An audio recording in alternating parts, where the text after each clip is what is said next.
We're arming you with the tools to keep your kids safe. Now we'd like to welcome Donna Kashani, who's a board-certified child and adolescent psychiatrist. Welcome to Primetime. Thank you. Welcome back to Primetime. Thank you. Okay, so with the kidnapping, the recent findings of these 3 young women and the horrifying things that happened to them, you know, parents more than ever want to protect our children, and we need news we can use, tools to do just that. Yes. I think the other thing to remember is based on the age of the child, you have to determine how badly you need to scare them about these issues. With younger children, just make sure that you're supervising them, that you're watching over them. With middle school age children, they actually is where the risk starts, because the majority of children that are abducted are between 12 to 17 years old. Good point. You know, that we never discussed that. I didn't know there was an average age for that. Yes, Wow. that's the highest risk group actually, and the most number of kids. More girls than boys are abducted. 75% of abductors are men, but the majority of the time they do know the individual who is taking them. Oh my goodness, I did not know that. So is that because that's when they start to develop?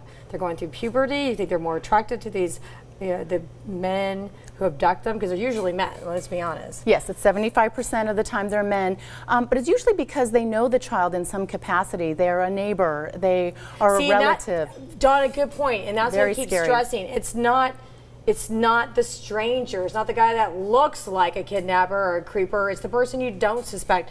For instance, this last kidnapping, Castro, he was at the vigils and he had the daughter captive, but he was at all the vigils and holding up posters. Now, if you want to hear something scary, so Castro has a daughter named Arlene. Arlene was friends with Gina de Jesus, and they actually allegedly went up to her in Castro's car with his daughter. Then he dropped his daughter off somewhere, then went back with his car and picked her up and took her home and kept her there for 10 years. Exactly, it's mortifying. Yeah, so as a mother, and I have 4 daughters, I'm like, how do I protect them? Even my older daughters, I'm like, you need to know your surroundings all the time and be ready to, defend yourself, right? And don't, I'm sorry, you want them to be trustworthy, or you want them to be trusting other people and strangers, but you don't want them to get hurt as well. Well, and the problem is with adolescents, and I've even heard this from wonderful kids from wonderful families, they say, oh, it was so fun, we snuck out and mom and dad didn't know, or they didn't know that I can get by the security system. And those kids are going places which are very scary, unsupervised, and nobody, if they woke up in the middle of the night, would know where that child is. And I know kids get very mad about tracking devices, but the Find My iPhone is one way, because kids are attached to their phones, so the Find My phone or some kind of a tracking device on cars is not a bad idea either.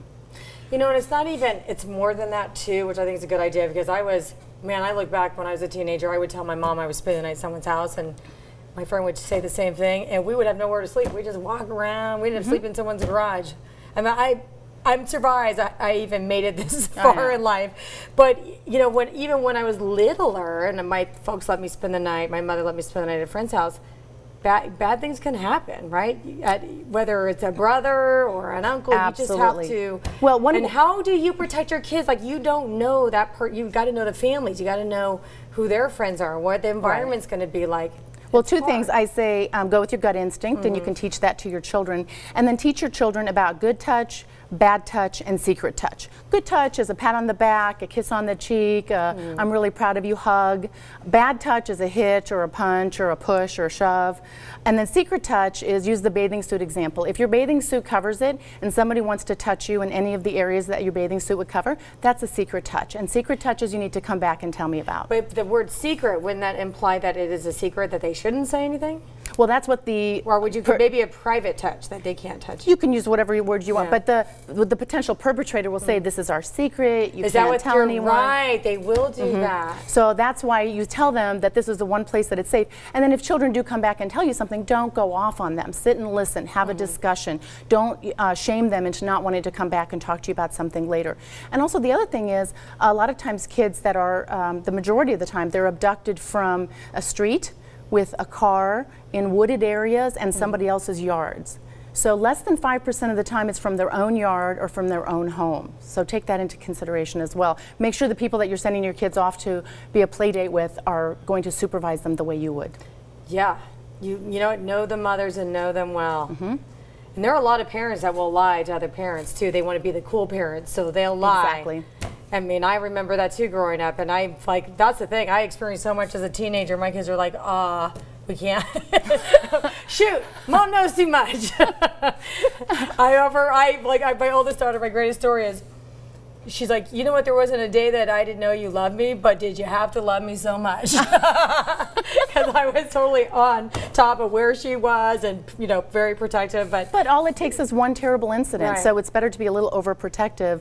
And then just, teaching them about the kind of the stranger danger when they're younger, but then not to the point or extent, and this is the fine line, that they become so anxious or worried that they can't talk to anyone. Isn't that true? Because you want to paralyze them with fear. It's fear this week, and we don't want to cripple our children with fear. And yet give them tools to keep themselves safe. Such a fine balance. Thank you for helping us. Absolutely. And we'll see you next time. Okay, thank you. Thank you.